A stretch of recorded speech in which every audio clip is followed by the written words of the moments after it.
Bismillahirrahmanirrahim. Today we are going to discuss our next topic, which is 2.4 Theory, Law and Principle. हमने अपने previous lecture में ये चीज़ पढ़ी है कि साइंटिफिक मेथड को सॉल्व करने के लिए 5 स्टेप्स हैं, ठीक है, जिसमें सबसे पहले जो था वो आपके पास जो आ रहा था वो था कंक्लूजन या रिपोर्टिंग था। फिर उसके बाद आपके पास हाइपोथेसिस था, डिडक्शन था, डिडक्शन के बाद एक्सपेरिमेंट था, एट द लास्ट रिजल्ट था। So now according to all of this our next topic is about theory, law and principle. ये थियरी अब क्या होती है, लॉ क्या होता है और प्रिंसिपल क्या होता है। We know that when a hypothesis have been proved by experiment, हमें पता है कि जब वो हाइपोथेसिस जो हम प्रोवाइड करते हैं वो प्रूव हो जाता है by experiment, scientist keep on trying to do more experiment on it. जब एक दफ़ा एक हाइपोथेसिस करेक्ट साबित हो जाता है, मीन प्रूव्ड हो जाता है, तो साइंटिस्ट मज़ीद एक्सपेरिमेंट उसी हाइपोथेसिस के ऊपर करते हैं। When a hypothesis is proved by many experiment, जब एक हाइपोथेसिस कई दफ़ा एक्सपेरिमेंट करने के बावजूद प्रूव हो, scientist develop more hypothesis from it. तो साइंटिस्ट क्या करते हैं, मज़ीद हाइपोथेसिस उससे निकालते हैं एंड टेस्ट देम एक्सपेरिमेंटली, और उसको एक्सपेरिमेंटली क्या है प्रूव करने के लिए उसको टेस्ट करते हैं। If the new hypothesis are again proved, अब कहते हैं कि अब हर नया आने वाला हाइपोथेसिस जो है वो अगर प्रूव्ड हो रहा है, the original hypothesis become a theory. तो उस टाइम पर अगेन एंड अगेन जब हाइपोथेसिस प्रूव हो जाता है तो वो जो ओरिजिनल हाइपोथेसिस था वो क्या बन जाता है, थ्योरी बन जाता है। उसको थ्योरी कह देते हैं। A scientist theory explain a phenomenon, scientist try their best to disprove the theory by disproving the hypothesis। मतलब डिफरेंट साइंटिस्ट जो हैं वो ट्राई कर ही रहे होते हैं कि वो इस थ्योरी को डिसप्रूव करें, ठीक है, disproving the hypothesis. If a theory is proved again and again by experiment, लेकिन कहते हैं वो डिसप्रूव साबित ना हो बल्कि अगेन एंड अगेन प्रूव हो जाए एक्सपेरिमेंट करने के बाद, इट बिकम अ लॉ और प्रिंसिपल। तो वो फिर या तो लॉ बन जाता है या प्रिंसिपल बनता है। जैसे कि मेंडल्स के लॉ हैं, मेंडल्स ने लॉ दिए, law of inheritance, law of independent assortment, law of को डोमिनेंस, ठीक है, इनकम्प्लीट एंड को डोमिनेंस। वो 3 जो लॉ हैं, अब वो लॉ जो है लॉ वो चेंज नहीं हो सकते। सो अगेन एंड अगेन जब थ्योरी आपके पास प्रूव होती है तो वो लॉ बन जाती है, लॉ या principal. A scientific law is a uniform, a constant fact of the nature. The example of biological law are Hardy-Weinberg's law and Mendel's law of inheritance.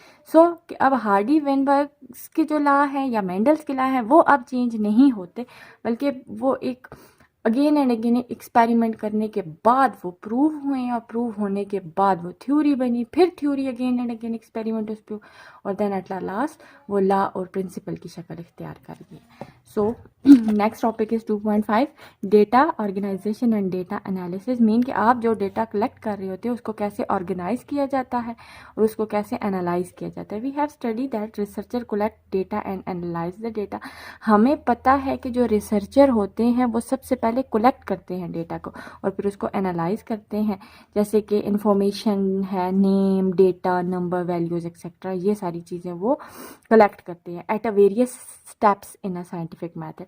Scientific method के हर step पे जो है वो various step के ऊपर data को collect ही कर रहे होते हैं। This data help them to keep hypothesis from observation and to conclude result from experiment. So कहते हैं वो जो डेटा कलेक्ट किया हुआ होता है रिसर्चर्स ने, वो उनको हाइपोथेसिस बनाने में और साथ में उनको डिफरेंट एक्सपेरिमेंट करने में हेल्प आउट करता है।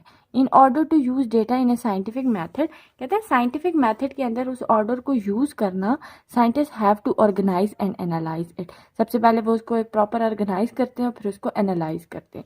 Scientist organise the collect data in the form of graph. अब उसको जो साइंटिस्ट जो डेटा को कलेक्ट करते हैं वो किस किस की फॉर्म में कलेक्ट कर सकते हैं, ग्राफ्स की फॉर्म में, टेबल्स की फॉर्म में, फ्लो चार्ट्स की फॉर्म में, मैप्स और डायग्राम्स की फॉर्म में। The collected data is analyzed by using statistical method like ratio and proportion.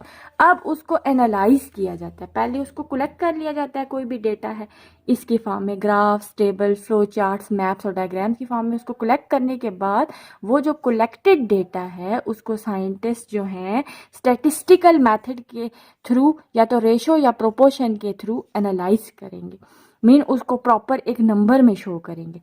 A ratio is a relationship. अब रेशो क्या होती है? Ratio is a relationship with respect to relative size between two quantities of same kind. Ratio हमेशा same kinds के अंदर ही दी जाती है, ठीक है.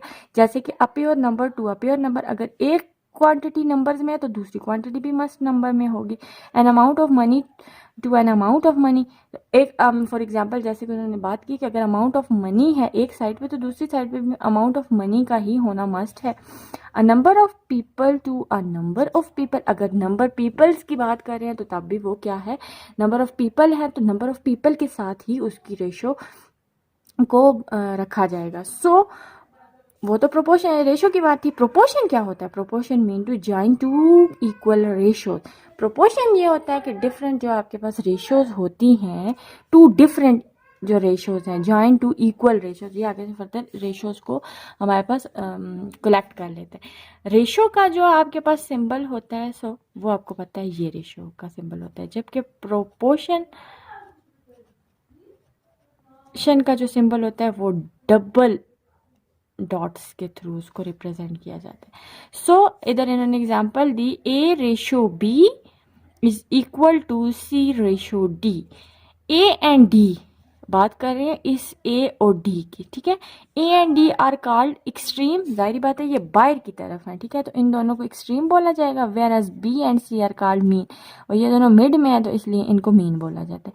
The product of the extreme is equal to the product of mean. कहते हैं ए डी का जो प्रोडक्ट होगा वो बी सी के प्रोडक्ट के इक्वल होता है. When three value in a proportion are known, जब किसी भी प्रोपोर्शन के अंदर तीन वैल्यूज के बारे में हमें पता होता है, the fourth one, for example हमारे पास ए की भी वैल्यू है, बी की वैल्यू भी है, सी की वैल्यू भी है, तीन के बारे में हमें पता है, तो चौथी हम ऑटोमेटिकली खुद क्या कहते हैं, द फोर्थ वन जो है can be calculating by this rule. तो इस रूल को अप्लाई करके हम चौथी की वैल्यू को निकाल सकते हैं. For example, if a biologist want to know how many sparrow would be infected with the malaria if he allow culex mosquito to bite 50 sparrow. कहते हैं कि आप, फॉर एग्जाम्पल उन्होंने दी ना, उन्होंने कहा कि आप एक स्पैरो को एक शुड बी इन्फेक्टेड, एक वो स्पैरो ऐसी है जो चिड़िया जो कि मलेरिया के साथ, मलेरिया से इन्फेक्टेड है, उसको खाने वाला जो था क्यूलिक्स मॉस्किटो था, टू बाइट 50 स्पैरो, उसने 50 स्पैरोज को वो किया. Previously in one of his finding he already noticed that 6 out of 10 sparrow get malaria if bitten by the Culex mosquito. तो कहते हैं अगर 50 स्पैरो को बाइट करवाया जाए क्यूलिक्स मॉस्किटो से तो उनमें से हर 10 में से, ठीक है, हर 10 में से जो 6 स्पैरोज ऐसी होंगी जो कि मलेरिया उनको, mean sparrow get malaria if bitten by the culex mosquito. अगर उनको क्यूलिक्स मॉस्किटो बाइट करेगा तो लाजमी उनको क्या होगा, मलेरिया होने का खतरा होगा. सो अगर हम उसी चीज़ को रेशो की फॉर्म में रिप्रेजेंट करें, here the applies proportion rule, हमारे पास क्या आता है, A ratio B is equal to C ratio D. A ratio 50 is equal to 6 ratio 10. ये आपके पास हर 10 में से जो है, हर 10 में से 6 जो स्पैरोज हैं वो इन्फेक्टेड हैं, और ओवरऑल आपके पास क्या थी, 50 थी. सो अब तीन वैल्यूज हमारे पास हैं, तो चौथी वैल्यू मालूम कर सकते हैं. A divide by 20, 6 divide by 10, A multiply by 10, इसको सॉल्व करेंगे तो आपके पास आ जाएगा ए 30. इट्स मीन कि आपके पास 50 में से 30 स्पैरोज जो हैं वो आपके पास गेट मलेरिया होगा, उनको मलेरिया होगा. It mean that if he allow culex mosquito to bite 50 sparrow, अगर 50 स्पैरो को अलाउ किया जाता है कि उनको मॉस्किटो बाइट करे, 30 out of them will get malaria, उनमें से 30 को क्या होगा, मलेरिया होगा लाजमी. Proportion method can be used to draw conclusion. ये हमारे पास ये मेथड इसलिए यूज़ किया जाता है ताकि किसी भी चीज़ की कंक्लूजन्स को ड्रा किया जाए। As in above case we can find the fourth proportion of the data if 3 proportion are already available. इसके थ्रू हम चौथी चीज़ मालूम कर सकते हैं। फॉर एग्जाम्पल अगर 3 चीज़ें हमारे पास प्रोवाइडेड है तो चौथी को हम सॉल्व कर सकते हैं। ठीक है। Next topic is mathematics is an integral part of the scientific process. Mathematic mean के मैथ का क्या कंट्रीब्यूशन है इन साइंटिफिक प्रोसेस के अंदर। Mathematical rule have been use in biology for many decades. मतलब कई सदियों से मैथ्स जो है बायोलॉजी के रूल्स में अप्लाई हो रही है। Recently however because of the development in our understanding of the biology, जैसे जैसे रिसेंटली कहते हैं बिकॉज ऑफ डेवलपमेंट इन अर्थ, जैसे जैसे तरक्की हो रही है बायोलॉजी को समझने में, application of mathematical rules in all the science has increase tremendously. जैसे जैसे बायोलॉजी को समझा जा रहा है, ठीक है, वैसे वैसे मैथमेटिकली जो रूल्स हैं साइंस के अंदर वो दिन ब दिन इंक्रीज होते जा रहे हैं। फॉर एग्जाम्पल, जैसे कि एग्जाम्पल के तौर पर बताते हैं the research project such as, जैसे कि रिसर्च प्रोजेक्ट है, ठीक है, सच एज पॉपुलेशन स्टडी। अगर पॉपुलेशन की स्टडी करनी है तो डेफिनेटली पॉपुलेशन की सबसे पहले नंबरिंग है, तो नंबरिंग ऑटोमेटिकली मैथ्स के साथ एक रिलेशन को शो करिए। Such as population study, drug studies and sequence of plant and animal DNA require mathematical knowledge for the organizing and analyzing the data. So definitely किसी भी चीज़ के बारे में आप जब स्टडी कर रहे होते हो उस टाइम पे आपको मैथ्स की ज़रूरत होती है, बिकॉज आपको डेटा कलेक्ट करने के लिए, उसको उसकी पॉपुलेशन की स्टडी, ड्रग्स की स्टडीज़, किसी चीज़ को सीक्वेंस करने के लिए, एनिमल्स की DNA वगैरह के बारे में स्टडी, ये सारी की सारी मैथ्स के साथ इस अपने आप को रिलेशन को शो करिए। So math is an integral part of the scientific process. Thank you.